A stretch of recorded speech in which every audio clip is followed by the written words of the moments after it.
स्वागत है बच्चों आप सबका फिजिक्स की इस रिवीजन सीरीज में फॉर क्लास 12 बोर्ड एग्जाम के लिए। बच्चों अमेजिंग तरीके से हमने ये सीरीज चला रखी है, आप सबको पता है यार। और यहाँ पे हम डेरिवेशन की बात कर रहे हैं, the most important most expected derivation जो हमारे बोर्ड एग्जाम में आने वाले हैं ऑब्वियसली, राइट। तो एकदम लास्ट में हम ऑलमोस्ट पहुंच चुके हैं अपनी सीरीज के, एंड उम्मीद करता हूँ बच्चों आप सब बेहतरीन तरीके से हर डेरिवेशन को शिद्दत के साथ नोट्स बनाने के साथ साथ उसको प्रैक्टिस में ला रहे होंगे, है ना। और आपके जितने भी डाउट्स थे वो सब क्लियर हो रहे होंगे। जो भी डिफिकल्ट आपको लगता था वो चीजें अब आपके लिए इजी बन रही होगी, क्योंकि इसके बाद मैं दूसरी इसका पार्ट 2 स्टार्ट करूंगा, numerical of the most important chapter, जहां से न्यूमेरिकल एज इट इज पूछे जाते हैं। Okay guys, here we go guys. और आज बात करने वाला हूं मैं नेक्स्ट और अपना कौन सा चैप्टर भाई, मूविंग चार्ज एंड मैग्नेटिज्म। ठीक है भाई, मूविंग चार्ज और मैग्नेटिज्म से जो डेरिवेशन आते हैं ना, वो लिटिल बिट कुछ डेरिवेशन थोड़े से लेंथी हो सकते हैं, बच्चों के लिए कंफ्यूजन हो सकते हैं, तो कंफ्यूजन टाइप हो सकते हैं मतलब। तो वो मैं आपको बताने वाला हूं कि किस तरीके से आप इजीली अपनी डेरिवेशन को क्रैक कर सकते हो, सॉल्व कर सकते हैं। ओके बच्चों, बने रहना पूरे लेक्चर में मेरे साथ और बेहतरीन तरीके से नोट जरूर बनाते रहना यार,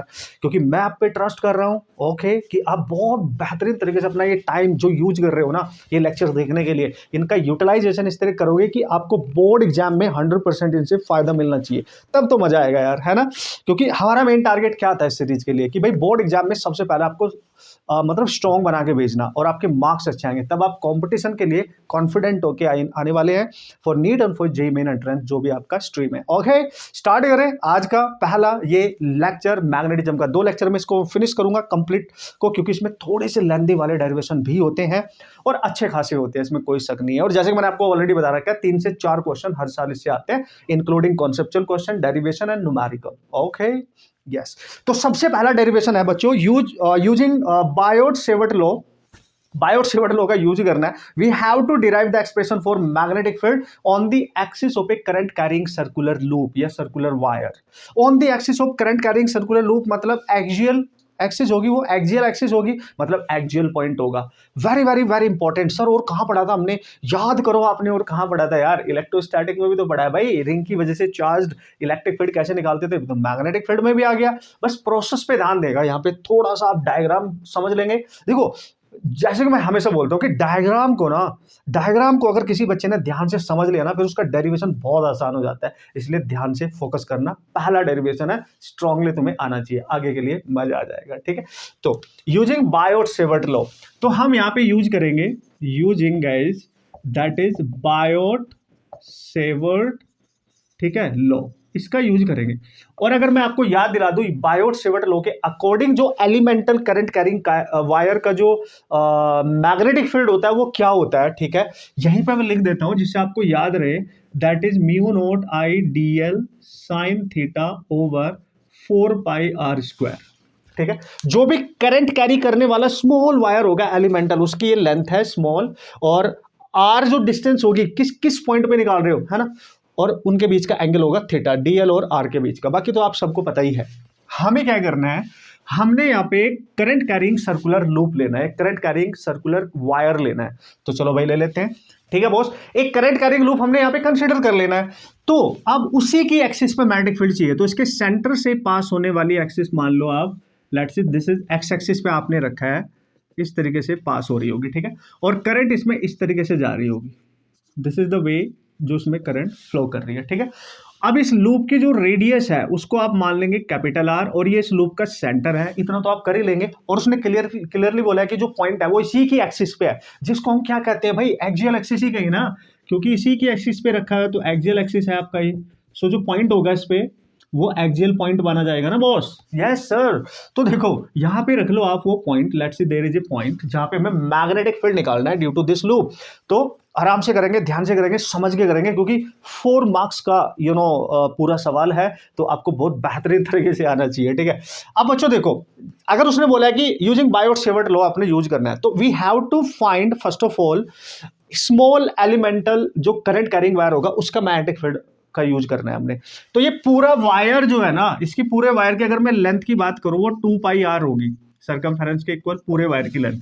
लेकिन ये वायर छोटे छोटे एलिमेंट्स ही तो मिलके बनाया ना भाई, छोटा सा एक एलिमेंट कट कर लेंगे हम। यहाँ पे देखो, अगर हमने एक छोटा सा एलिमेंट बच्चों यहाँ पे कट किया जिसमें करंट इधर को इस तरीके से जा रही है, ये वाला, ये इतना सा मान लो आप, इतना, इसकी जो लेंथ होगी ये डी एल, ठीक है, याद करना। और इसी के जस्ट अपोजिट देखो, इतना वायर ऊपर है उतना नीचे, जितने एलिमेंट यहां से लेके आप यहां तक कट करोगे वो एक ही तरीके का फील्ड यहां पे बनाने वाले एक ही डायरेक्शन में। इससे नीचे वाला अलग होगा, तो यहां से यहां तक एक छोटा सा और कंसिडर कर लो, इसकी जो लेंथ है वो भी DL है ना, इक्वल लेंथ का। अच्छा सर, मतलब क्या करना चाह रहे हो? मैं आपको याद दिला दूं बच्चों कि ये जो फील्ड है ना, कैसे वायर होता था, याद करो, इस तरीके का होता था और उसका एक छोटा सा एलिमेंट हम यहाँ पे कट करते थे, याद करो, और ये होता था DL, और इससे कुछ डिस्टेंस अब एक पॉइंट लेते थे, और इस पॉइंट पे जो मैग्नेटिक फील्ड, अगर इसमें करंट जा रही है, देखो करंट अप, तो right hand rule, thumb rule आप यूज कर रहे हो, करंट के डायरेक्शन में रखोगे थंब, पॉइंट जिधर है उधर फिंगर, तो पाम जो होगी आपकी जिधर भी जाएगी तो इनसाइड, तो यहाँ पे मैग्नेटिक फील्ड बनेगा और यहाँ पे DB होगा क्योंकि छोटा सा करंट कैरिंग वायर है। और इस DL और इस डिस्टेंस R के बीच में जो एंगल होगा, ये DL जो है, ये इसको हम थीटा मानते थे, ऐसे समझ लेना है, ठीक है। तो थीटा कुछ भी हो सकता है ना, जीरो से किसी भी एंगल तक ये जा सकता है, ठीक है। ये आप ध्यान से रखेंगे यहाँ पे याद कि भाई this is the angle, that is the angle between DL vector और R वेक्टर, उनके बीच का एंगल हो सकता है, ठीक है। तो यहाँ पे ये याद रखना है। अब देखो, चूंकि हमने ये स्मॉल एलिमेंटल वायर यहाँ से कट कर लिया बच्चों, ठीक है, डन डनाडन, इसको इससे ज्वाइन करना है, जैसे इससे इसको ज्वाइन किया आपने, तो जब आप इससे इसको ज्वाइन करेंगे ना, एक बात का बहुत ज्यादा ख्याल रखना होगा, बस यही मेन चीज है यहाँ पे, ठीक है। लेट्स सी ये डिस्टेंस R है, और जिस पॉइंट पे आप ये इमेजिन कर रहे हो, लेट्स सी वो पॉइंट कोई P पॉइंट है ये, ठीक है, और यहां से सेंटर से जो डिस्टेंस होगी इस पॉइंट P की, इसको मान लेंगे आप x डिस्टेंस, क्योंकि ये पॉइंट यहाँ पे भी ले सकते हो, यहाँ पे भी, कहीं भी ले सकते हो ना भाई, इस पे आप। ओके सर, बच्चों एक चीज बहुत ध्यान से ख्याल रखनी है, जब भी एक आप रिंग लेंगे ना, ये रिंग टाइप का जो वायर है सर्कुलर ऐसे करके, ठीक है, ये जो वायर है और ये जो DL एलिमेंट है ना, सपोज करो मेरे ये जो फिंगर है ये DL एलिमेंट है, जब मैं इसको यहाँ पे ऐसे रखूंगा, आपने ऐसे समझना है, ऐसे, और इसको मैं कहीं भी मिलाऊंगा ना, आप देखो इस मार्कर और मेरे फिंगर के बीच में जो एंगल बनेगा 90 बनेगा हमेशा, जो यहाँ पे तुम्हें दिखेगा नहीं क्योंकि ये 2D में बना है ना डायग्राम। तो इसको मानो कि मेरा एलिमेंट ये है, फिंगर है मेरी एलिमेंट की तरह, और इसको मैंने इसको इस तरीके से ज्वाइन किया है, तो इन दोनों के बीच जो एंगल 90 है। तो एक चीज आप ध्यान रखेंगे इस केस में, जो एंगल बन रहा है यहाँ पे DL और R, इस R के बीच में, वो बनेगा 90 डिग्री। और अगर नीचे वाले एलिमेंट को आप इसको ज्वाइन करोगे तो ये भी एंगल बनाएगा यहाँ पे, व्हाट इज दैट सर, ये भी यहाँ पे भी एंगल बनेगा 90 degree, that is for sure. पहले तो ये समझ लेना, theta is the angle between DL vector और R वेक्टर, क्लियर हुआ। दूसरी बात देखो ध्यान से, जब करंट कैरिंग एलिमेंट की वजह से आप यहाँ मैग्नेटिक फील्ड निकाल रहे हो, तो इनसाइड जा रहा है, इन द प्लेन, इनसाइड, ऐसे देखो मार्कर देखो, ऐसे जा रहा है, तो ये जो मैग्नेटिक फील्ड है ये इस R वेक्टर के भी परपेंडिकुलर होगा हमेशा, चाहे ये इनवर्ड हो चाहे आउटवर्ड हो, यानी B की वैल्यू इस R के परपेंडिकुलर होगी। मतलब आपने यहाँ मैग्नेटिक फील्ड इस तरीके से बनाना है बच्चों, जो इस R के परपेंडिकुलर हो। और करंट देख लो आप, यहाँ करंट किस तरीके की मानी है आपने, करंट मानी है एंटी क्लॉकवाइज, तो इसका फील्ड इधर जाएगा, मतलब ये तो है पक्का फील्ड इधर जाएगा कहीं, लेकिन इस R के परपेंडिकुलर ऐसा फील्ड बनाना है, तो इसके साथ 90 डिग्री एंगल बनाते हो, ऐसे बनाना। तो दिस इज स्मॉल एलिमेंट है तो उसका फील्ड भी स्मॉल होगा, इधर को जाएगा। वाओ, मतलब ये DB और R के बीच का एंगल 90 होना चाहिए। ये दो पॉइंट याद रखना, DL और R के बीच भी एंगल 90 होना चाहिए, DB और R के बीच में भी 90, बस ये खत्म कहानी, ठीक है, खत्म कहानी। सिमिलरली यहाँ DL ये है तो इसके परपेंडिकुलर फील्ड ऑब्वियसली इधर आएगा, this is the field and this is DB, clear boss. ये वाली, क्योंकि इसमें जो करंट है वो इधर को जा रही है और इसमें करंट उस इंस्टेंट पे इधर को जा रही है, ठीक है। तो इसका जो फील्ड आएगा इसके परपेंडिकुलर, ये देखो 90 पे, और यहाँ पे एक्स एक्सिस ऑलरेडी बनी है, वाई एक्सिस ड्रॉ कर लो, this is the Y axis guys. और अगर ये R वेक्टर इस एक्स एक्सिस के साथ एंगल थीटा बना रहा है, तो देखो ये थीटा और ये परपेंडिकुलर, तो 90 माइनस थीटा, तो ये भी थीटा ही होगा, ओके। और अगर ये एंगल थीटा है यहाँ से यहाँ तक, तो ये 90 माइनस थीटा, तो ये भी थीटा ही होगा। बस इतना समझ लो, आगे तो कुछ है ही नहीं। क्या बात कर रहे हो सर? यस, मैथमेटिकल कैलकुलेशन है, इजी सी होंगी और मजा आएगा सॉल्व करने में, कोई दिक्कत नहीं है। डायग्राम क्लियर बनाओगे, क्योंकि भाई मैं एक चीज आपको बता दूं, बोर्ड एग्जाम में जो भी एग्जामिनर आपकी वो आंसर शीट जब चेक कर रहा होगा ना, तो डायग्राम पे ही फोकस करेगा कि आपने करेक्ट बनाया कि नहीं, क्योंकि बच्चे रट के जाते हैं और उनको पता ही नहीं होता कंसेप्ट क्या है और किस तरीके से डायग्राम को बनाना है, जो B की वैल्यू किस तरीके से रिप्रेजेंट करनी है, वहीं से देखो मार्क्स काटेंगे तुम्हारे फटाक से, ठीक है। उसके बाद कैलकुलेशन पे जाएंगे वो, और स्टेप बाय स्टेप मार्क्स होते हैं, डायग्राम के, फिर फॉर्मूले के, फिर कॉन्सेप्ट के, फिर कैलकुलेशन के, फिर फाइनल आंसर के, हाफ ऑफ 1 1, इस तरीके के मार्क्स होते हैं। अंडरस्टूड? यस। अब आपने क्या करना है, अब आपको पता है कि भाई जितने एलिमेंट ऊपर है उन सबका जो फील्ड है वो इधर जाएगा, जितने भी एलिमेंट है उन सबका, और जितने भी एलिमेंट यहाँ देखो, यहाँ कट करोगे, फिर यहाँ कट करोगे, फिर यहाँ कट करोगे, ऐसे जो नीचे वाले हैं उनका सबका फील्ड इधर जाएगा, सबका छोटा छोटा एलिमेंट का, और सब ऐड होके नेट फील्ड बना देगा, पूरा रिंग बन जाएगा ना भाई। जितने भी एलिमेंट आप कट करोगे सारे ऐड होके पूरा रिंग नहीं बना देंगे। यस। अब इसके कंपोनेंट बनाओ, देखो ये वाला डीबी जो है ये दोनों ही सेम है भाई, एलिमेंट और करंट वारंट सब कुछ सेम है भाई, और ये डिस्टेंस यहाँ से यहाँ तक ये भी सेम है भाई, ठीक है। तो इसके साथ एंगल बना रहा तो उस पर कॉस कंपोनेंट आएगा, यानी डीबी कॉस थीटा, और इसका भी डाउन जाएगा dB that is cos theta, और एक कंपोनेंट चूंकि इसके साथ एंगल बना रहा तो कॉस है तो एक्स पे क्या जाएगा इधर, डीबी साइन थीटा, और इसका भी कौन सा कंपोनेंट जाएगा, that is dB sine theta, और जितने भी कंपोनेंट है वो सब इधर ही जाएंगे, साइन वाले सारे एलिमेंट जितने भी हैं इसमें, ठीक है। तो आप देख लो यहाँ पे along Y axis DB cos theta और डीबी cos थीटा सेम है लेकिन अपोजिट है, तो वाई एक्सिस पे इस वाली लाइन पे नेट मैग्नेटिक फील्ड तो जीरो होगा।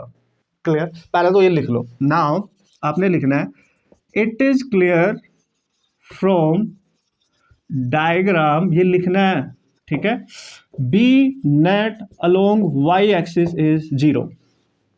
कूल सर, ठीक है, ये जीरो दिख रहा है तुम्हें, देख लो ये they will cancel to each other, both components are equal and opposite, they will cancel to each other. बस इतना लिख लेना, स्टार्टिंग ऐसे करना ना यार, आपको मार्क्स बेस्ट मिलेंगे, ठीक है। सो कैलकुलेटिंग बच्चों, अब टेंशन नहीं है, खत्म। कैलकुलेटिंग, ध्यान से देखने का, calculating net magnetic field eight point P, किधर को सर, अलोंग एक्स एक्सिस, ठीक है बॉस। एक्स एक्सिस मतलब सी टू पी की तरफ, सेंटर से लेके पी की तरफ अलोंग, ठीक है, एक्स एक्सिस है ना। तो हाँ एक ही बात है, तो सी पी डायरेक्शन में लिखना, सी पी डायरेक्शन, ठीक है, सी पी डायरेक्शन आप लिख सकते हो, आप इसको भी लिख सकते हो, इसको भी लिख सकते हो, आपकी मर्जी है, मतलब टुवर्ड्स पॉजिटिव एक्सिस जा रहा होगा, ठीक है। अब यार आपको पता है ये जो भी फील्ड के कंपोनेंट है ये स्मॉल फील्ड के हैं, तो भाई आज तो बहुत सारे एलिमेंट आएंगे जो इधर को फील्ड बना रहे होंगे, तो हम क्या करेंगे सर, स्मॉल का निकालना है, टोटल को इंटीग्रेट कर देंगे, तो इंटीग्रेशन मेथड का यूज करेंगे बच्चों। तो इस एक्स एक्सिस की डायरेक्शन में जो नेट मैग्नेटिक फील्ड होगा वो क्या होगा, so d B along X axis total कितना बनेगा, टोटल बनेगा आपका डी बी साइन थीटा, ये तो एक का है, अगर सबका निकालना है तो उसको इंटीग्रेट कर दो भाई, सबकी वजह से निकालना है तो इंटीग्रेट कर दो बोथ साइड, तो ये आ जाएगा net magnetic field along X axis और whole integration of dB into sine of theta, इसको मानेंगे फर्स्ट इक्वेशन। चांदी मेरे इसको मान लेंगे हम फर्स्ट इक्वेशन, आप ध्यान से देख लेने का। अब हमें यहाँ पे साइन थीटा भी चाहिए और डीबी भी चाहिए, और डीबी तो हम वैसे ही निकाल लेंगे, ये रहा देखो भाई, बायोट सेवर्ट का यूज करना है ना। नाउ लिखो यूजिंग बायोट सेवर्ट, ठीक है, लो। आई थिंक सबसे बड़ा कंफ्यूजन जो बच्चों को होता है वो डायग्राम अंडरस्टैंडिंग में होता है, वो मैंने बता दिया है, उसके बाद तो कैलकुलेशन हम कर ही लेते हैं भाई। तो हम लिखेंगे डी बी इक्वल टू आएगा sir mu naught I D L sign of, मैंने बोला था 90, थीटा होगा 90 डी एल और आर के बीच में, तो लिख दो ओवर 4 पाई आर स्क्वायर। तो बच्चों डी बी आपका आ रहा होगा mu naught I D l आ जाएगा, साइन 90 ऑब्वियसली 1 होता है, that is 4 pi into R square. एक तो ये आ गया, ये आ गया, ठीक है। Now what is sine theta, now and sine theta आपका हो जाएगा फ्रॉम द डायग्राम, देखो भाई थीटा ही है, ये परपेंडिकुलर होगा क्योंकि ये 90 है, ये हाइपोटेनियस, तो साइन थीटा में यहां लिखेंगे capital R upon small R. Capital R इस रिंग की रेडियस है, स्मॉल आर इसकी डीएल से पी पॉइंट तक की डिस्टेंस है भाई, उसको बाद में पुट करेंगे। तो साइन थीटा भी आ गया आपके पास फ्रॉम दिस ट्रायंगल, आप देख सकते हो ये सी है, ये पी है, इस पॉइंट को यहाँ पे कुछ मान लो, सी ए पी ए मान लो चलो, और इधर वाला बी मान लो। तो ये कहाँ से निकाला हमने, ये हमने निकाला इस वाले ट्रायंगल से, ये थीटा, ये सी, ये पी, ये ए, ये आर, ये capital R. Understood, simple. Now put both the values in the first equation. तो बच्चों जब फर्स्ट इक्वेशन में पुट करोगे तो कितना आएगा, देखो B X whole integration DB की जगह mu naught I D L over 4 pi R square into R by R. अब जो उसमें चेंज होने वाली चीज है ना वो क्या है, देखो रेडियस कभी चेंज नहीं होगी, करंट एज इट इज रहेगी, 4 पाई आर स्क्वायर जो आर डिस्टेंस है यहाँ से यहाँ तक फिलहाल यहाँ के लिए वो सेम रहने वाली, उसकी वैल्यू हम पुट करेंगे डायरेक्ट। तो हमने जो चेंजेबल जो क्वांटिटी यहाँ मानी है वो डीएल मानी है, डीएल की जो लेंथ है वो हम चेंज कर सकते हैं, तो डीएल को छोड़ के बाकी सारी चीज बाहर ले लो आप, ठीक है, बाहर ले लेंगे इसमें, है ना, जिसका हमने इंटीग्रेशन करना है। तो देखो म्यू नोट आई आर ओवर एक आर दो आर, एक आर, तीन आर, यानी 4πr³ इंटीग्रेशन आ गया dl। हो ग्रेट, यस ग्रेट मैन। तो चलो यहाँ कर लेते हैं। तो यहां पे देखो भाई, dl स्मॉल का जब इंटीग्रेशन करोगे तो dl छोटे एलिमेंटल लेंथ है, जब इसका इंटीग्रेशन करोगे पूरे रिंग की लेंथ आ जाएगी, दैट इज कैपिटल L। तो यार इसको यहां पे आप लिख सकते हो mu naught I R over 4πr³ into यहाँ पे आएगा total length of the ring, और रिंग की टोटल लेंथ क्या है 2πr। बस पुट करो देखो, तो this is B X is equal to mu naught I R over 4πr³ into that is 2πr। ओ ये 2π से इसको आप कैंसिल कर सकते हो, ठीक है। तो यहां बचेगा mu naught I R square over r³। और बच्चों अगर आप देखो r की वैल्यू पुट करनी पड़ेगी, और r देखो पाइथागोरस यूज कर लो। देखो ये हाइपोटेन्यूस है, इसका स्क्वायर इज इक्वल टू इसका स्क्वायर प्लस इसका स्क्वायर, तो इसको हम लिख सकते हैं अंडर रूट में, यानी r का स्क्वायर प्लस x का स्क्वायर। जब इसकी आप वैल्यू पुट करोगे बच्चों, तो mu naught I R square over r की जगह लिखोगे अंडर रूट 1/2 है, यहाँ पावर 3 है, तो R square plus X square की whole power 3/2। This is your magnetic field. आप यहां पे भी छोड़ दोगे ना, तो this is your final answer, basically this is your final answer. This is the net magnetic field at the axial point due to this ring. Okay, mu naught I R square, R is the radius and X is the distance of the point from the centre of the ring, and this is the final expression. और कैसे लिख सकता हूं sir मैं इसको, और best तरीके से कैसे लिख सकता हूं वो मैं आपको बता देता हूं कि, और अगर आपको रिक्वायरमेंट पड़ेगी भी ना तो आप कैसे लिखोगे। तो अगर बच्चों मान ले कि इस रिंग में n नंबर ऑफ टर्न्स हैं, अगर आपको बोले कि नंबर ऑफ टर्न्स भी दे रखे हैं, तो भाई ये नंबर ऑफ टर्न से मल्टीप्लाई कर दो, तो बी एक्स इक्वल टू आ जाएगा mu naught N I R square over R square plus X square की होल पावर 3/2। बस इससे ज्यादा कुछ करने की जरूरत है ही नहीं बॉस, ठीक है। मैग्नेटिक मोमेंट में अगर कन्वर्ट करना है तो कर लेना, क्योंकि डायपोल ये जो करंट कैरिंग लूप है उसका जो मैग्नेटिक मोमेंट होता है करंट इनटू एरिया का प्रोडक्ट, और एरिया इसका हो जाएगा πr²। अगर यहाँ एडजस्टमेंट करनी होगी तो ये कर लेना, टोटल नंबर ऑफ टर्न से मल्टीप्लाई करके वो टोटल m आ जाएगा। तो बस ये आना चाहिए आपको फिलहाल, तो ये दिस इज इंपॉर्टेंट, ठीक है guys, this is important for us कि सर ऐसे करेंगे और ये डेरिवेशन इजी बन जाएगा। डायग्राम पे फोकस करो, बाकी तो कुछ है ही नहीं। इसमें इंटीग्रेशन करना है, साइन थीटा की वैल्यू पुट करनी है, डीबी की वैल्यू पुट करनी है, बायोट सेवर्ट लो पहले से ही याद है, और आराम से सॉल्यूशन कर सकते हैं, है कि नहीं। थोड़ी सी मेहनत, थोड़ी सी प्रैक्टिस, थोड़ा सा पेशेंस, पूरे मार्क्स एग्जाम के अंदर। अंडरस्टूड। चले बच्चों आगे, और इसके इर्द गिर्द जो छोटे छोटे कॉन्सेप्चुअल क्वेश्चन पूछे जाते रहते हैं वो आप फिर बना सकते हो, उसमें कोई प्रॉब्लम आपको होगी नहीं बाय द वे, ठीक है। तो नेक्स्ट डेरिवेशन की बात करेंगे, और थोड़ा सा देखो यार आपको मेहनत तो करनी पड़ेगी। देखो इस टाइप के डेरिवेशन में प्रैक्टिस भी चाहिए होता है, पेशेंस भी चाहिए होता है, दम भी चाहिए होता है उनको सॉल्व करने के लिए, हर स्टेप को ध्यान से अप्लाई करने के लिए। हाँ सर ये बात तो है, यस ये बात तो है। देखते हैं नेक्स्ट डेरिवेशन क्या है बॉस। ओके बच्चों, नेक्स्ट डेरिवेशन की बात कर लेते हैं। बॉस क्या है नेक्स्ट डेरिवेशन, और जितने भी इंपॉर्टेंट डेरिवेशन है ना जो आपको आने चाहिए, जो आपको तकलीफ देते हैं, वो सब डिस्कस करूंगा, ये डोंट वरी। बस आपने बस थोड़ा सा अच्छे से तरीके से नोट्स अपने मेंटेन कर लेना। भाई पूरे साल भर मेरे को पता है आप सबने पढ़ाई करी है, लेकिन ये जो रिवीजन है ना इसमें वो सारे पॉइंट कंसिडर किए जा रहे हैं, कहाँ पे बच्चा गलती कर सकता है, किस तरीके से उसको स्टेप बाय स्टेप बेहतरीन तरीके से डेरिवेशन को करके आना है। क्योंकि डेरिवेशन आपको मैक्सिमम मार्क्स देते हैं। जो छोटे छोटे शॉर्ट आंसर टाइप के क्वेश्चन आते हैं वो आपको 1 मार्क्स देंगे, उसको आपने घर पे प्रैक्टिस करते रहना अपने अकॉर्डिंग। तो उस पर काम करो जहाँ से ज़्यादा मार्क्स आपको मिल रहे हैं, और जो डिफिकल्ट होता है उस पे जब आप काम करके जाओगे, मेहनत करके जाओगे, प्रैक्टिस करके जाओगे, तो कॉन्फिडेंस हाई होता है। क्योंकि जो छोटे छोटे आंसर टाइप के क्वेश्चन होते हैं उनको अगर 1-2 बार आप रिवीजन करके जाओगे तो कुछ ना कुछ दिमाग में आ जाता है। मैं लिख भी देते हैं, हम कुछ ना कुछ तो लिख ही देंगे ना। एक तो ऑब्जेक्टिव स्ट्रॉन्ग होनी चाहिए कि एक्यूरेसी पूरी होगी तभी मार्क्स मिलेंगे, ठीक है, और डेरिवेशन से ज्यादा मार्क्स मिलेंगे, तो जल्दी से आप मार्क्स गेन करोगे बोर्ड एग्जाम में। तो ये फैक्टर आपके दिमाग में हमेशा होना चाहिए। ओके, तो नेक्स्ट डेरिवेशन बच्चों, उसने बोला 2 long straight current carrying parallel wires हैं, तो carrying the same direction current, may be opposite हो सकती है, तो सेम डायरेक्शन यहाँ पे हम मान के चल रहे हैं, ये बोला उसने। Then derive the expression of force जो उनके बीच में एक्ट कर रहा होगा विद इट्स डायरेक्शन, ऑब्वियसली वो हमें बताना है पर यूनिट लेंथ, ठीक है। आपको याद आ गया होगा कि भाई 2 करंट कैरिंग अगर लॉन्ग वायर है ना पैरेलल, तो let's see here is the wire and here is the wire, 2 wire है लेकिन ये लॉन्ग वायर है। लॉन्ग वायर तो हम इनको ऐसे ऐसे आगे बढ़ते रहेंगे, एक्सटेंड करते रहेंगे। तो these are the long wires up to infinity जाएंगे। जब भी लॉन्ग वायर की बात करें अप टू इन्फिनिटी, दोनों के बीच की जो बच्चों डिस्टेंस है वो हम मान लेंगे ए दे रखी है इसने, तो ए ही मान लेते हैं। और इसमें जो भी करंट जा रही होगी इसमें लेट्स सी इसमें I1 है और इसमें करंट I2 है, ठीक है, ऐसे बोल रहा है। तो याद आ गया होगा, आपने डेरिवेशन किया था, बिल्कुल किया था सर। अब ध्यान से देखना, बहुत बेहतरीन तरीके से सीख लेना जिससे भूलो नहीं। अगर इस पे ऑब्जेक्टिव क्वेश्चन भी आएंगे, न्यूमेरिकल भी आते हैं, वो तो मैं बताऊंगा न्यूमेरिकल वाले सीरीज में, उसकी तो टेंशन ही नहीं है बॉस, ठीक है। तो आप कर सकते हैं हर टाइप का क्वेश्चन, कॉन्सेप्चुअल भी आएगा, डेरिवेशन तो हम कर ही रहे हैं ऑब्वियसली, ठीक है। तो बोथ कैरिंग सेम करंट। एक तो ये कर लेना, ये वायर 1 है और ये वायर 2 है, ठीक है। एक काम तो आपने ये करना है बिफोर तो सबसे पहले लिख सकते हो आपकी एज्यूमिंग, ठीक है, 2 लॉन्ग करंट कैरिंग वायर्स, ठीक है।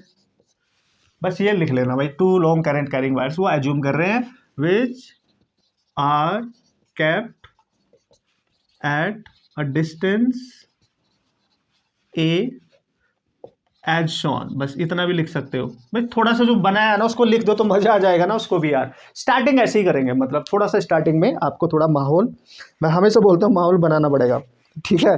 चलो, सो हमें ऑब्टेन करना है expression for the magnetic force जो उनके बीच में एक्ट कर रहा है। मतलब सर ये क्या है, कैसे है भाई, आपने किया, देखो भाई हमारे घर में जो इलेक्ट्रिसिटी सप्लाई हो रही है ना, जो करंट हमारे घर में आ रही है, तो एल्यूमिनियम के 3 वायर्स जो हमारे गली मोहल्ले में जितने भी चीजें हमने इलेक्ट्रिसिटी के लिए फैला रखा है, जाल पूरा, ठीक है। तो 3 वायर ही तो यूज कर रहे हैं हम यार, है ना, जिसके थ्रू करंट हमारे घर में आ रही है। तो 3 वायर में से 2 वायर आप ले रहे, उन दोनों में करंट सेम डायरेक्शन में जा रही है। तो बताओ उनके बीच में मैग्नेटिक फोर्स का क्या फॉर्मूला होगा, वो डिराइव करना है।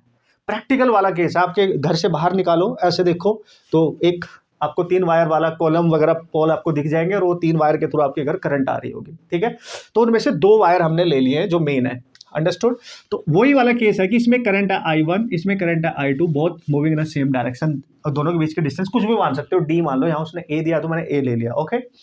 अब बच्चों इसको करेंगे कैसे, ध्यान से समझो। उसने बोला जो हमने एक्सप्रेशन ऑफ फोर्स निकाल रहे हैं ना, वो पर यूनिट लेंथ निकालना है। तो ये चूंकि लॉन्ग वायर है, इन्फिनिटली लॉन्ग वायर है, शिमला से जा रही है भाई, आपकी चंडीगढ़ से आ रही है भाई शिमला, सपोज करो इतनी ज्यादा डिस्टेंस है, तो हम लॉन्ग वायर को मतलब दूर का मैक्सिमम लॉन्ग वायर जो होता है इन्फिनिटी लॉन्ग मानेंगे, मतलब उसकी लेंथ ऑफ वायर बहुत ज्यादा है। लेकिन शॉर्ट वायर है, मतलब छोटा सा वायर है, तो फिर उसको छोटा सा वायर मान लेंगे, इतना सा वायर मान लिया, ऐसे थोड़ा और बड़ा मान लिया, जिसकी लेंथ को हम इजिली अंडरस्टैंड और मेजर कर सके, ओके।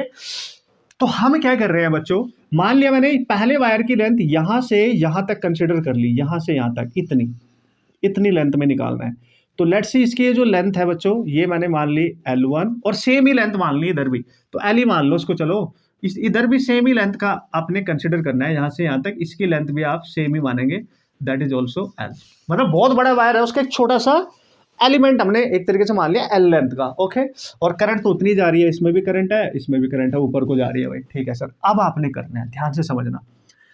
अब बच्चों अगर आपको फोर्स चाहिए due to current carrying wire, force चाहिए, तो करंट कैरिंग वायर का जो फोर्स है, अगर मैं आपको याद दिला रहा हूं मैं जस्ट, कि कोई भी करंट कैरिंग वायर है और मैग्नेटिक फील्ड की वजह से उस पर कितना फोर्स लगता था, तो आपको पता है वो होता है IBL sin थीटा। एक तो ये फॉर्मूला यूज होगा यहाँ पे, होगा कि नहीं, एक फॉर्मूला जो आपको याद रखना है दिमाग में। दूसरा, अगर लॉन्ग करंट कैरिंग वायर है, उसके पास के पॉइंट पे अगर मैग्नेटिक फील्ड निकालना हो, है ना, याद करो, long current carrying wire, infinitely long current carrying, तो उसके पास के पॉइंट पे मैग्नेटिक फील्ड हमेशा होता है बच्चों μ0I/2πr, this is the r is the distance. ये 2 फॉर्मूले यहां यूज होंगे स्ट्रांगली, ये आपको याद रखने पड़ेंगे फॉर दिस डेरिवेशन, इसलिए आपको रटने की जरूरत नहीं पड़ेगी अगर आप इन दोनों को याद कर लेंगे बेस्ट तरीके से। मैग्नेटिक फील्ड चाहिए अगर लॉन्ग करंट कैरिंग वायर की वजह से, तो ये वाला फॉर्मूला। फोर्स चाहिएगा तो IBL sin theta, theta is the angle between B vector और L वेक्टर, जो उसकी लेंथ होगी, ठीक है बॉस, यस। बस इतनी मेहरबानी होगी यार भाई, इसको आप थोड़ा दिमाग में याद रखें, रटना नहीं पड़ेगा, फिर मजा आएगा आपको डेरिवेशन करने में, और सुंदर तरीके से डेरिवेशन करोगे आप, बेहतरीन तरीके से, ठीक है। देखो अब आए वापस, देखो इसका मतलब सर फोर्स निकालने के लिए करंट भी चाहिए, मैग्नेटिक फील्ड भी चाहिए, लेंथ भी चाहिए, थीटा भी चाहिए, यस। तो यार करंट भी है, लेंथ भी है, थीटा भी पता चल जाएगा, लेकिन बी कहां से लाऊं, मैग्नेटिक फील्ड तो उसने दिया ही नहीं, उसने बस बोला है कि दोनों वायर भाई करंट कैरी कर रहे हैं और दोनों इस तरीके से हैं। तो बच्चों करंट कैरिंग वायर की वजह से हम मैग्नेटिक फील्ड बना सकते हैं, अभी तो बनाया मैंने, बोला ना ये होता है। तो देखो अगर आप चाहते हो कि पहला वायर सेकंड वायर पे कितना फोर्स लगाएगा, तो पहले वायर की वजह से सेकंड वायर पर पहले मैग्नेटिक फील्ड चेक करना पड़ेगा। देखो, चेक करने के लिए राइट हैंड यूज करेंगे, keep your thumb in the direction of current and finger towards the point, जहां पे मैग्नेटिक फील्ड की डायरेक्शन बतानी है। तो इसमें करंट ऊपर जा रही है, तो थंब ऊपर रखो और इधर वायर है, तो इधर फिंगर को स्ट्रेच करो, तो पाम किधर जा रही है, इनसाइड। मतलब ये जो वायर रखा है ना, ये जो भी है, ये ऐसे मैग्नेटिक फील्ड में है जो इनसाइड को, और ये मैग्नेटिक फील्ड किसने बनाया, पहले वायर की करंट ने, यानी magnetic field due to wire 1। तो हम इसको B1 लिखेंगे। ये समझ लो, मजा आ जाएगा, आगे टेंशन फिनिश हो जाएगी। ठीक है, यस। अब क्या करेंगे सर, वैसे ही बच्चों इसमें जो करंट है इसकी वजह से इस पे मैग्नेटिक फील्ड निकाल लो। तो इसमें करंट ऊपर है, तो थंब ऊपर, पॉइंट इधर है, तो ऐसे देखो। अब पाम के डायरेक्शन आउटसाइड है, तो ये ऐसी जगह पे रखा है। देखो ये जो मैं डॉट यूज कर रहा हूं ना, ये आउटसाइड मैग्नेटिक फील्ड के लिए है, आपको पता ही होगा, आउटसाइड। तो ये मैग्नेटिक फील्ड किसने बनाया, करंट B2 ने, I mean current second wire की करंट ने। This is magnetic field due to the current carrying wire, second जो वायर है आपका I2 वाला। ओके, अब मजा आ गया। देखो, इस वायर पे अगर फोर्स निकालना है तो मैग्नेटिक फील्ड भी पता है B2 है, करंट भी पता है, इसकी लेंथ भी पता है, और कमाल की बात, अगर ये वायर ऐसे है, ठीक है सर, लेकिन मैग्नेटिक फील्ड तो आउटवर्ड है ना। देखो दोनों के बीच में कितना एंगल है, इसके और इसके 90 है, और यहां पे भी वायर ये रहा, मैग्नेटिक फील्ड अंदर 90 है, मतलब थीटा दोनों केस में कितना, 90 डिग्री। यहां पे भी थीटा कितना, 90 डिग्री, किसके बीच, between L vector and B vector. Length और मैग्नेटिक फील्ड के बीच में एंगल थीटा 90 है, तो टेंशन ही फिनिश होगी यार। अब बच्चों ध्यान से देखेंगे, अगर मुझे इसकी वजह से इस पे निकालना है फोर्स, तो देखो अगेन राइट हैंड यूज करना है।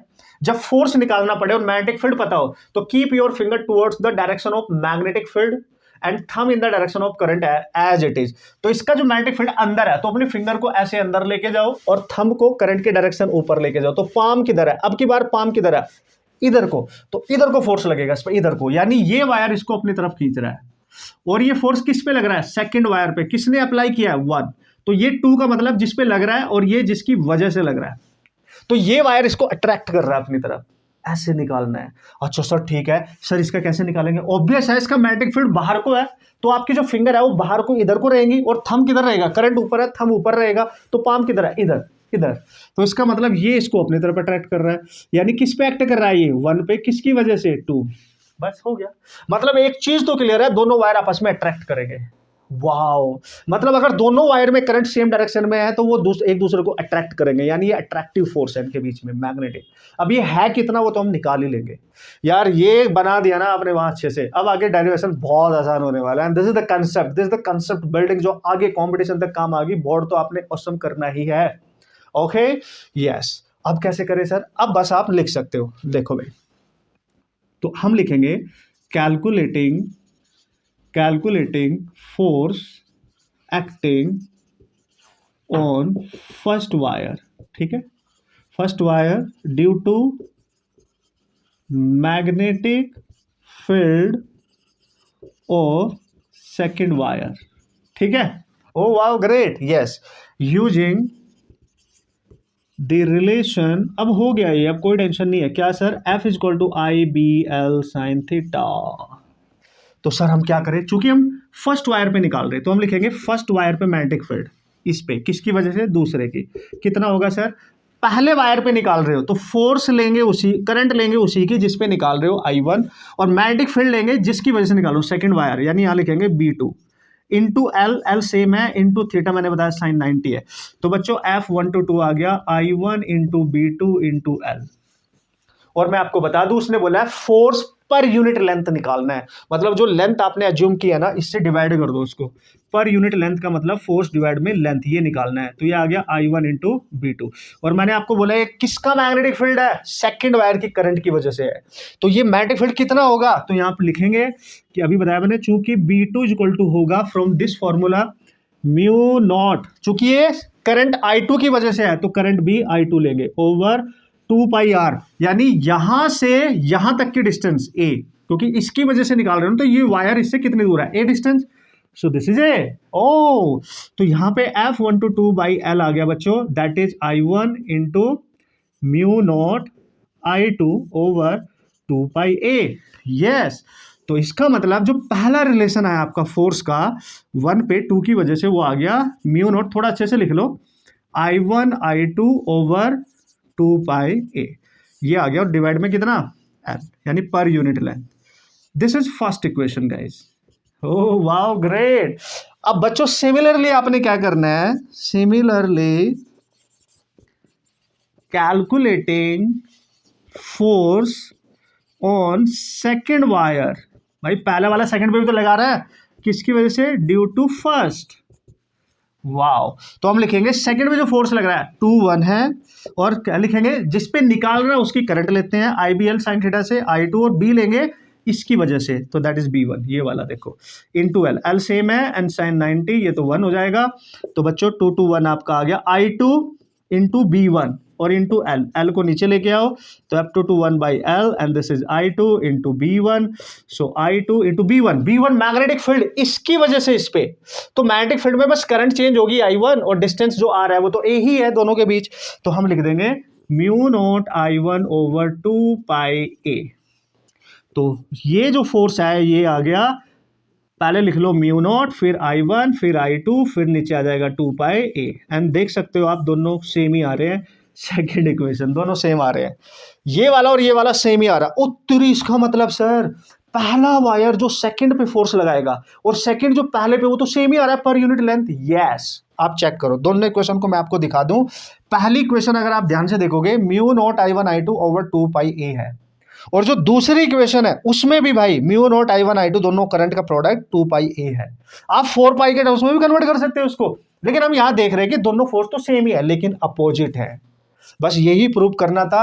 Hence we can say F1 to 2 निकालो या 2 to 1, बच्चों सेम रहेगा magnitude, I1 I2 over 2π into a, most important formula. और इसी को, ये पर यूनिट लेंथ है, बट यानी जब इसका फोर्स ये है, जब फोर्स पर यूनिट लेंथ का मतलब जिसका मैं न्यूमेरिकल वैल्यू निकालूंगा तो न्यूटन पर मीटर आएगा वो, लेकिन अगर इसको लेंथ में मल्टीप्लाई कर दोगे यार, लेंथ भी लिख दोगे तो फिर न्यूटन में आएगा, अभी न्यूटन पर मीटर।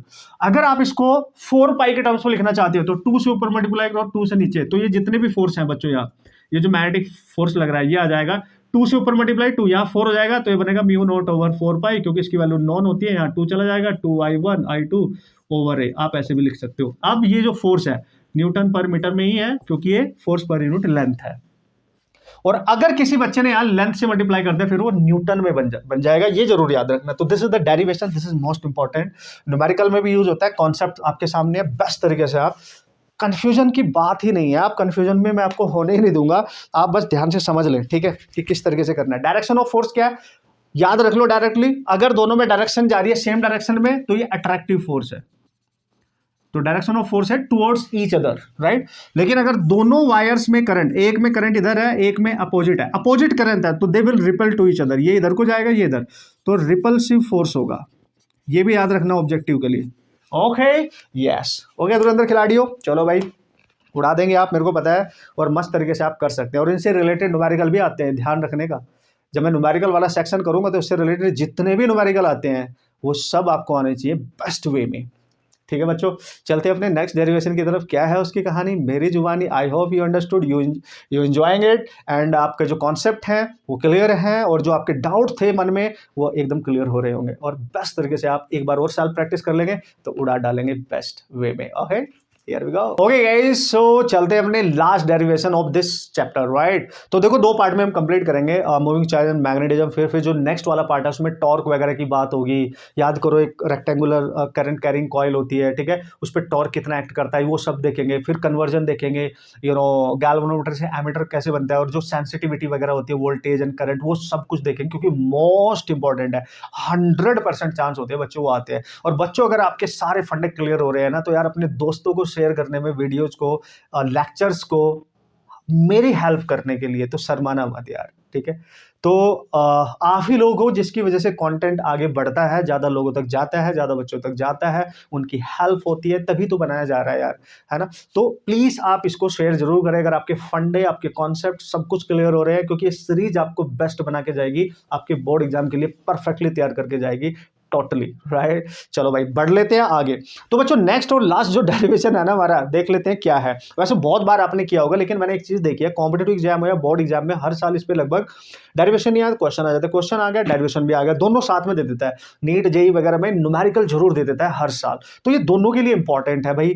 मतलब सर कैसे, मतलब आपके बोर्ड एग्जाम के लिए बिल्कुल सुपर इंटेलिजेंटली आपने इसको यूज करना है। कॉन्सेप्चुअल क्वेश्चन आए तब भी हो जाएगा, डेरिवेशन आए तब भी हो जाएगा, न्यूमेरिकल आए तब भी हो जाएगा, और अगर आपका ऑब्जेक्टिव क्वेश्चन आया तो भी हो जाएगा। इसलिए बहुत बेस्ट तरीके से देखना है, ठीक है। चलो क्या है सर, बता तो दो, पता है तुम्हें, जैसे मैं नाम यूज करूंगा, ओ तेरी, हाँ सर ये तो बहुत प्रैक्टिस करा है हमने। अब देख लो कहाँ फंसते थे, कहाँ रटते थे, रटना नहीं पड़ेगा और बेस्ट तरीके से आप करके जाओगे आज की इस क्लास के बाद। ओके उसने बोला है बच्चों, derive with the help of diagram the expression of magnetic field. ओ अच्छा, yes, inside a very long solenoid having N number of turns per unit length ultimately and carrying current I. Ultimately हमें magnetic field निकालना है due to long, very long solenoid उसके अंदर, क्योंकि uniform होता है ना भाई।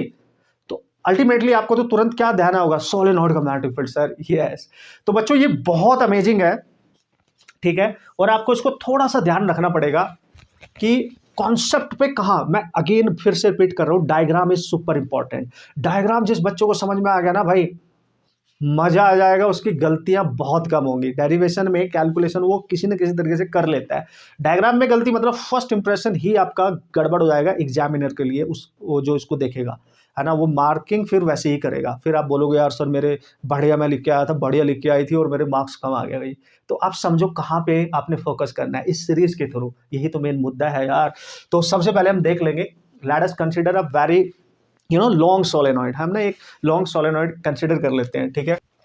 तो आपने एक लाइन लिख लेनी है माहौल बनाने के लिए ना भाई, ठीक है। तो वो जस्ट एक लाइन लिख दो, उसके बाद डायग्राम पे आएंगे हम तुरंत, ठीक है। तो हम लिखेंगे let us consider a long solenoid, ठीक है। एक लॉन्ग सोलेनॉइड है, ठीक है, carrying current obviously I current वो कैरी कर रहा होगा, and N number of turns, N number of turns per unit length, ठीक है, पर यूनिट लेंथ। बस इतना आपने लिख लेना है। ओके सर, बेस्ट है सर। तो भाई बनाना पड़ेगा क्या, यस बनाना पड़ेगा। देखो ध्यान से, तो यहां पे बनाते हैं। तो दिस इज द वायर, और इसको मैं अब एक तरीके से स्पाइरल फॉर्म में कन्वर्ट करूंगा। तो दिस इज द वायर, यहां से जाएगा फिर डॉटेड। ये जो डॉटेड वाला है कि ये अंदर एंटर कर रहा है, और ये बाहर वाला वायर है, क्यों ऐसे दिख रहा है ना आपको, ये ऐसे ऐसे ऐसे जाएगा, ठीक है। और ये डॉटेड वाला मतलब ये इसके अंदर वाली साइड में चला गया, फिर यहाँ से आके फिर बाहर आ गया, फिर अंदर वाली साइड में जाएगा, फिर बाहर आएगा, फिर अंदर वाली कॉइल बन रही है ना, फिर बाहर आएगा, फिर अंदर वाली साइड में जाएगा, फिर बाहर आएगा, फिर अंदर वाली साइड में जाएगा, ऐसे, ठीक है। और उस तरीके से फिर बाहर निकल जाएगी ये करंट। तो जो करंट जा रही है वो ऐसे जा रही है, फिर ये अंदर वाला पार्ट है तो यहाँ से दिखेगी, फिर वो यहाँ से दिखेगी, फिर ऐसे दिखेगी, फिर ऐसे, मतलब यहाँ से एंटर कर रही है और इधर से नीचे एंटर कर रही है। आप अगर देखो यहाँ से नीचे को एंटर कर रही है और इधर से बाहर निकलती हुई दिख रही है। तो यहाँ से आप देख लो बाहर निकलती हुई दिख रही है, इस तरीके से इसमें एंटर करती हुई दिखाई दे रही है, और फिर यहाँ से बाहर निकल के वापस आ रही है। तो this is the structure, right, this is the structure. और हर कॉइल जो है उसकी रेडियस अगर आपने माननी है तो मान सकते हो स्मॉल आ रहा है, ठीक है जनाब। और जो उसमें करंट है वो ऐसे है, देखो करंट ऐसे आ रही है, देखो मेरी फिंगर की कर्लिंग देखना कैसे मुड़ेंगी। तो करंट ऐसे जा रही होगी, देखो अंदर से, अंदर वाली साइड से बाहर को आ रही है, यानी ऐसे, और ये बाहर वाला पोर्शन है ऐसे। तो जैसे ही आप अपनी फिंगर को मोड़ रहे हैं ऐसे, तो थंब ओपन करो तो फील्ड की लाइन इधर जाएंगी, फील्ड लाइंस, राइट, यस। तो फील्ड आपको बच्चों ऐसे नजर आएगा, इसमें दिखाई देता है, ये फील्ड है, ये मैग्नेटिक फील्ड है। तो ये फील्ड ऐसे नजर आएगा आपको इसमें, ठीक है, ये मैग्नेटिक फील्ड है। तो ये फील्ड ऐसे नजर आएगा मैग्नेटिक फील्ड लाइन से, ये जरूर बनाना है ना, बहुत जरूरी है। तो ये फील्ड ऐसे नजर आएगा आपको, और इस तरीके से यहाँ पे घूम रहा होगा, देख लो इस तरीके से, दिस इज द फील्ड, ठीक है। लेकिन इसके जस्ट बाहर मैग्नेटिक फील्ड जीरो ही होता है, क्योंकि लाइन इससे दूर को निकल के आती है। तो इसके अंदर यूनिफॉर्म होता है मैग्नेटिक फील्ड, और इसके जस्ट बाहर जीरो होता है, इस तरीके से, इस तरीके से। यहाँ पे कैसे जा रही है देख लो, तो यहाँ पे ऐसे जा रही है और ऐसे घूम के आएंगी ऐसे, यानी ऐसे ऐसे ऐसे ऐसे और ऐसे, ठीक है। और इसके जस्ट बाहर आउटसाइड पॉइंट पे जीरो होता है फील्ड, ये ध्यान रखेंगे आप, अंडरस्टूड। और अंदर इसके यूनिफॉर्म। तो मैग्नेटिक फ्लक्स जो दिख रहा है, लाइन ऑफ फोर्स, वो इस तरीके से जाके ऐसे लूप बना रही है बाहर को, और इसके अंदर यूनिफॉर्मली जा रहा होगा। तो इसके अंदर हमने मैग्नेटिक फील्ड वो निकालना है। ओके, यस सर, बढ़िया सर। अब ध्यान से अगर आप देखो, जब यहाँ से ये वायर ऐसे बेंड हो रहा है तो वो यहाँ से बाहर को निकल रही है। देखो मेरी फिंगर देखो, ये फिंगर जब मूव होगी तो बाहर को आएंगे, देखो आउटवर्ड, और जब ये पूरी अंदर जाएंगे तो अंदर जा रही है इनवर्ड। तो जब मैं इसका दूसरा डायग्राम बनाऊंगा ना, जहां पे हमने एम्पियर लूप जो लॉ है वो यूज करना है लूप में, अंडरस्टूड, बहुत इंपॉर्टेंट है। तो मैं यहां नहीं, मैं यही बना रहा हूं उसके नीचे ही। तो मैं ऐसे बनाऊंगा कि भाई इस तरीके से कटिंग मेरे को नजर आ रही है, इस तरीके की कटिंग। तो मैं ऐसे बना रहा हूं कि भाई इसका इंटरनल जो पोर्शन है वो कैसे दिखाई देगा। तो ध्यान से आप देखेंगे बच्चों, है ना, रटना नहीं है, आपने आपने समझना है। देखो भाई, अभी अभी बताया मैंने आपको कि इसके अंदर जो फील्ड है वो तो बिल्कुल ऐसे जा रहा है, बिल्कुल यूनिफॉर्मली जा रहा होगा ऐसे, बिल्कुल uniform. Yes, this is the direction of field, this is the direction of field. लेकिन करंट देखो यहाँ पे अपर पोर्शन और लोअर पोर्शन। फिर से एक बार, ये करंट ऐसे आ रही है, देखो मेरा हाथ देखो, फिंगर जैसे ही मुड़ेंगी तो ये आउटसाइड है, और आउटसाइड करंट की डायरेक्शन को हम डॉट से रिप्रेजेंट करते हैं, ऊपर वाली साइड। इससे मानेंगे कि करंट ऐसे निकल रही होगी बाहर को। तो ये जो डॉट बने होते हैं ना, करंट के लिए होती है, आउटवर्ड करंट है, आउट ऑफ द पेज। आपके जो पेज पे आप डेरिवेशन करोगे तो ये डायरेक्शन ऑफ करंट है, आई डायरेक्शन है, आई डायरेक्शन आउट ऑफ पेज। मैंने पेज लिख दिया आपके लिए, आउट ऑफ प्लेन लिख सकता हूं मैं मेरे लिए, ठीक है। और ये यहां से निकल के जब जा रही है तो फिंगर मेरे अंदर को जाती हुई दिखाई देंगी, लास्ट में यहां अंदर, इनसाइड, यानी इस पॉइंट पे इनसाइड है, यानी यहां क्रॉस होना चाहिए और यहां डॉट। क्रॉस मतलब अंदर, ये क्रॉस बनेगा अंदर को, ये क्रॉस बनेगा अंदर को, यानी करंट यहां इनवर्ड जा रही है, यानी यहां पे जो करंट है वो इनवर्ड जा रही है, समझ गए, इनसाइड को जा रही है। बस ये समझ लो, मजा आ गया, हो गया काम खत्म, हमारा फिनिश। तो सर अब क्या करेंगे भाई? अब बच्चों आपने यहाँ पे एम्पियर, ऑब्वियसली एम्पियर लॉ का आपने यूज करना पड़ेगा, एम्पियर सर्कुलर लॉ जो होता है। और एम्पीरियन लूप, जैसे गॉस थ्योरम करते थे ना, गॉस लॉ का यूज करते थे, वैसे एम्पीरियन जो लूप है उसको बना के हम एम्पियर लॉ का यूज करेंगे इसको डिराइव करने के लिए। भाई अब कैसे करेंगे सर? तो बच्चों हम लिखेंगे, लेट अस एज्यूम, ध्यान से समझेंगे, ठीक है, let us assume Amperian loop, rectangular loop लेंगे, A B C D, rectangular, है ना, यहां लिख देता हूं रेक्टेंगुलर लूप। इतना ही समझना है भाई, आपको डायग्राम समझ में आ गए ना, कॉन्सेप्ट क्लियर हो जाएगा। आगे की मैथमेटिकल कैलकुलेशन तो बच्चे याद भी कर लेते हैं, आपको याद भी नहीं करने दूंगा, आपको कॉन्सेप्ट भी सिखाऊंगा और वो आपके दिमाग में भी रहेगा और आप भूलोगे भी नहीं, आपको बार बार रटना नहीं पड़ेगा, ठीक है। इतना कॉन्सेप्ट तो क्लियर ही होगा। Yes sir. अब बच्चों को कैसे करते हैं? अब देखो, ये तो आपने समझ लिया होगा ना, मैं इसको यहां से हटा दूंगा, और ये भी समझ गया होगा कि ये करंट के लिए होता है, तो ये भी हटा दूंगा। तो मैं यही, आप दोबारा डायग्राम चाहे बना सकते हो, ठीक है, आप दोबारा बना लेना, उसको मजा आएगा। तो आप एक एम्पीरियन लूप कंसिडर कर लो, मतलब इस पूरे सोलेनोइड का एक छोटा सा पार्ट उसको कवर करना है। तो हम क्या करेंगे, इस तरीके से, इस तरीके से, ठीक है। ये एक लूप आपने कंसिडर किया बच्चों, देख लो, ये लूप है ना, मतलब इस लूप के थ्रू इसका इतना पोर्शन हमने देख लिया, जो बाहर भी अंदर भी। तो ये लूप जब आप कंसिडर कर रहे हो तो इस तरीके से दिखाई दे रहा है, देखो ध्यान से। और इसका नाम देंगे ए बी सी डी, तो यहां दे देंगे ए, यहां देंगे बी, तो इधर से इधर और इधर से इधर, इधर से इधर, इधर से इधर, बी सी और डी। ये एक रेक्टेंगुलर लूप है।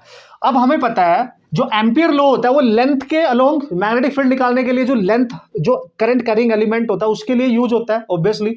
तो हम यूज करेंगे नाउ यूजिंग एम्पियर्स लॉ, ठीक है, to find the magnetic field, to find क्या, मैग्नेटिक फील्ड इसके इनसाइड, ठीक है भाई। तो सर क्या होता था वो याद करो, ये होता था, इसका लाइन वेक्टर होता है जो आपके पास होता है, D B D L equal to mu naught I, enclosed जो करंट होती है, बिल्कुल वैसे जैसे गॉस लॉ नहीं होता था, वहां पे लिखते थे हम, है ना, Q epsilon not bye epsilon not, Q enclosed bye epsilon not, जो गॉस लॉ होता था भाई, याद करो, ई वेक्टर वहां एरिया लेते थे, है ना, equal to Q in by epsilon naught, ये गॉस लॉ होता था, याद आया? यस। यहाँ पे ये लेंथ पे यूज होगा, लेंथ पे, उस वायर की जो करंट कैरी कर रहा होगा उसकी लेंथ पे। तो हमने मान लिया भाई करंट कैरिंग उसमें आई है, और टोटल जो करंट है जो उसने पूरे एम्पीरियन लूप में जो टोटल करंट है ये रहेगी, ये टोटल करंट वो हमें निकालनी पड़ेगी, ठीक है। तो mu naught as it is रहेगा। तो हम इसको अप्लाई करेंगे इन पूरी लेंथ पे। देखो ये पूरा लूप है ना, इसकी लेंथ ए बी पर, बी सी पर, सी डी पर और डी ए पे, सारा पूरा लूप कंसिडर करना है लेंथ वाइज, ठीक है।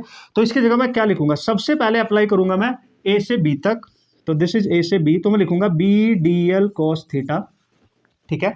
तो बी भी पता है डीएल, बी ओ तो हमें निकालना ही है, डीएल हमने डीएल सबके लिए सेम मानेंगे, थीटा बस चेंज करना है हमने, तो इसका थीटा कुछ होगा, जो भी होगा देख लेंगे, प्लस फिर हम इसको अप्लाई करेंगे बी से सी तक, दैट इज बी से C, B D L cos theta, plus फिर अप्लाई करेंगे हम सी से D, that is C D B D L cos theta, और लास्ट कन्वर्ट करेंगे डी टू ए, तो इसमें करेंगे B D L cos theta, और इक्वल टू लिखेंगे म्यू नॉट आई, जो इसने इनक्लोज्ड कर रखी है टोटल करंट, वो कैसे निकालोगे मैं बताऊंगा, ठीक है। अब बच्चों ध्यान से देखो, ए से बी लेंथ को देखो, ए से बी जो लेंथ है ना, ये तो इस सोलेनोइड के अंदर है, यानी इससे मैग्नेटिक फील्ड पास हो रहा है बी, तो मैग्नेटिक फील्ड तो पास हो रहा है, लेंथ इस तरीके से, ये रही लेंथ, और ये इधर ही मैग्नेटिक फील्ड जा रहा है, आप देखो मैग्नेटिक फील्ड भी इधर ही जा रहा है ना, डीएल भी यही है, ए से बी तक मैग्नेटिक फील्ड भी इधर ही जा रहा है, तो आप कैसे लिखेंगे इसके लिए, B D L cos zero, इधर ही लेंथ है, इसी डायरेक्शन में ए से बी वेक्टर लेंथ है, और इधर ही बी है, तो दोनों एक ही डायरेक्शन में है, मतलब उनके बीच का एंगल क्या लेंगे, जीरो, यस सर, प्लस यहां देखो इसके लिए बी सी के लिए देखो बी डी एल, ठीक है, this is B D L, यानी जो स्मॉल लेंथ होगी उसकी, इस वायर की जो स्मॉल लेंथ होगी, इसका वेक्टर इधर है, ये रहा, लेकिन मैग्नेटिक फील्ड इधर जा रहा है, तो दोनों के बीच कितना एंगल आप देख लो, 90 डिग्री, हालांकि मैग्नेटिक फील्ड में है ये इतना पोर्शन, लेकिन 90 डिग्री, तो हम लिखेंगे cos 90, प्लस यहां पे देखो सी डी के लिए B D L into cos theta, बच्चों सी डी जो वायर है ना, वो तो लूप से ही बाहर हो गया, आई मीन इस सोलेनोइड से बाहर हो गया, और बाहर के पॉइंट पे जो मैग्नेटिक फील्ड होता है वही जीरो हो जाता है, तो इस केस में तो मैग्नेटिक फील्ड ही जीरो हो गया, अब इस केस में तो भाई मैग्नेटिक फील्ड ही जीरो हो गया ना यार, प्लस लास्ट वाला देख लो भाई, लास्ट वाला कौन सा था सर, डी ए को अगर देखोगे ये लेंथ जो है ये, और मैग्नेटिक फील्ड जा रहा है इधर, इसके बीच में 90 डिग्री है, तो ये भी हो जाएगा बी डी एल कॉस 90, और यहाँ लिखेंगे म्यू नॉट आई इनक्लोज्ड, जो इनक्लोज्ड करंट है उस लूप के अंदर कितनी है, तो बच्चों अगर ध्यान से देखो ना, cos 90 जीरो, ये भी जीरो, ये भी जीरो, ये जीरो, ये मैग्नेटिक फील्ड की वजह से, ये 90 की वजह से जीरो है, तो केवल ये बचा, यानी ए बी वायर जो मैग्नेटिक फील्ड के अंदर है और उसी के डायरेक्शन में वो बचेगा और इसके इक्वल होगा, और अब आप ध्यान से देखेंगे यहाँ पे, ठीक है, यहाँ पे लिख रहा हूँ बॉस, तो इंटीग्रेशन आ गया B D L, cos zero होता है 1, और इधर आ गया mu naught into I enclosed, ये निकाल लो, और बी को ले लो बाहर, तो whole integration of D L, और ये टोटल लेंथ होगी इस वायर की, यानी इसकी ए से बी तक टोटल लेंथ कुछ तो होगी, लेट्स सी ए से बी, यानी ये रेक्टेंगुलर रूप है, ये वाला देख लो आप, ये वाला, इसकी जो लेंथ है ना उसको एल मान लो कुछ थोड़ी देर के लिए, एल लेंथ, तो एल मानोगे तो डीएल उसकी स्मॉल लेंथ होगी, इसकी छोटी सी कहीं डीएल स्मॉल लेंथ होगी, तो जब वो छोटी छोटी जुड़ जाएंगी, इंटीग्रेट करोगे यहां से यहां तक, तो एल बन जाएगी ना, तो इसकी जगह एल लिख देंगे, और म्यू नॉट, टोटल करंट कैसे निकालूं सर, बच्चों टोटल करंट आप कैसे निकालोगे, अगर मैं यहां मान के चल रहा हूं, हमने पहले लिखा है एन नंबर ऑफ टर्न्स है पर यूनिट लेंथ, तो पर यूनिट लेंथ में करंट कितनी है, आई, तो टोटल नंबर ऑफ टर्न्स अगर हम यहां मल्टीप्लाई कर दे उस पर यूनिट लेंथ के लिए, तो हमारी टोटल करंट आ जाएगी ना, तो ये टोटल करंट आप कैसे निकालोगे, ये आप निकालोगे जो करंट आई है per unit length number of turns में है, और number of turns per unit length N है, और अगर ये पूरी लेंथ में मल्टीप्लाई कर दो तो पूरी करंट मिल जाएगी, and this is your total enclosed current in the loop, ठीक है। तो आपने इसको निकालने के लिए आई को आपने क्या करना है, जो करंट आपने अज्यूम करी थी I for N number of turns per unit length के लिए, तो इसको मिटा रहे हो तो आपने लिख ही लिया होगा, उस करंट में एन इंटू एल से मल्टीप्लाई करना है, एन क्या है यहां पे, number of turns per unit length, ठीक है, तो भाई टोटल करने के लिए उस पूरी लेंथ से मल्टीप्लाई कर दो, यानी यहां से यहां तक पूरी, बस हो गया, तो ये डीएल का इंटीग्रेशन करोगे आप तो एल ही मिलेगा, तो बी इंटू एल हो जाएगा, और बच्चों म्यू नॉट इंटू एन आई इंटू एल, एल से एल कैंसिल, तो बी आ गया आपका म्यू नॉट एन आई, बस ये ध्यान रखना है, दो चीजों पे फोकस रखना है, डायग्राम, ये सर्कल का मतलब, क्रॉस का मतलब क्या है, ये कैसे करना है तो सब कुछ पता है, दूसरा ध्यान रखना है how to find the total current enclosed in the loop, ये यानी वो जो करंट होगी पर यूनिट लेंथ के लिए, total number of turns N के लिए, पर यूनिट लेंथ एन के लिए आपने जो कंसीडर किया उसमें स्मॉल एन यानी number of turns per unit length, और एल जो मानी थी उसकी लेंथ ये वाली, उससे मल्टीप्लाई करना है, तब जाके आंसर आएगा, this is your answer, and this is the magnetic field, that is the uniform magnetic field inside the solenoid, this is the formula, है ना, इनसाइड द सोलेनॉइड। लेकिन अगर इस सोलेनॉइड के अंदर आपने कोई मीडियम रख दिया, कोई एक रॉड रख दी, किसी मीडियम की रॉड, इस तरीके से आप मान के चलो, ठीक है, ठीक है ना। आयरन कोर भी कह सकते हैं हम उसको, एक रॉड होगी जो आयरन कोर है, अगर वो रख दी मतलब कोई मीडियम प्लेस कर दिया जिसकी रिलेटिव परमेबिलिटी आपको पता हो, परमेबिलिटी, तो ये है जब उसके बीच उसके अंदर कोई भी मीडियम नहीं है, कोई भी मीडियम नहीं है, और अगर मीडियम रख दिया तो मैग्नेटिक फील्ड बन जाता है, म्यू नॉट तो है ही, म्यू आर भी मल्टीप्लाई कर देंगे, एन इंटू आई। तब ये न्यूमेरिकल के लिए बता दिया मैंने आपको, ये तभी करना है जब उसके अंदर कोई मीडियम रखा होगा, ठीक है, जिसकी कुछ रिलेटिव परमेबिलिटी या उसकी मीडियम की परमेबिलिटी गिवन होगी। तो बेसिकली ये मीडियम की परमेबिलिटी होती है, दोनों का प्रोडक्ट जो होता है। तो म्यू फ्री स्पेस के लिए एंड दिस इज मीडियम के लिए, एन इंटू आई, बस सिंपल, बाकी सब आपको पता है। डेरिवेशन, कॉन्सेप्चुअल क्वेश्चन, न्यूमेरिकल इस पे आएगा, कैसे आएगा, सब कुछ आपके सामने। आई होप बच्चों आप समझ गए होंगे, दिस इज द मेन कि इस तरीके से आपने क्वेश्चन को सॉल्व कर लेना। ओके सो गाइस, हाँ उम्मीद करता हूं अच्छे से प्रैक्टिस करोगे, अच्छे से नोट्स बनाओगे, बेस्ट तरीके से आपने सीख लिया, कहाँ गलती होती थी, कैसे गलती होती थी, कहाँ रटना पड़ता था, वो सारे फंडे आपके क्लियर हो गए होंगे, ठीक है। I hope so.